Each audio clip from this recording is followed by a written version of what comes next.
కృష్ణా పుష్కరాలను పురస్కరించుకుని 2016లో అప్పటి collector CH Vijayamohan చొరవతో 48 లక్షల వ్యయంతో హడావిడిగా సంగమేశ్వరంలో టూరిజం రెస్టారెంట్ ని ఏర్పాటు చేశారు.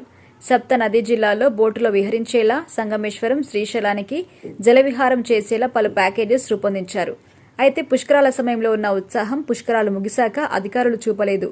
సంగమేశ్వరంలోని పర్యాటక విషయాలను ప్రచారంలోకి తీసుకెళ్లలేదు.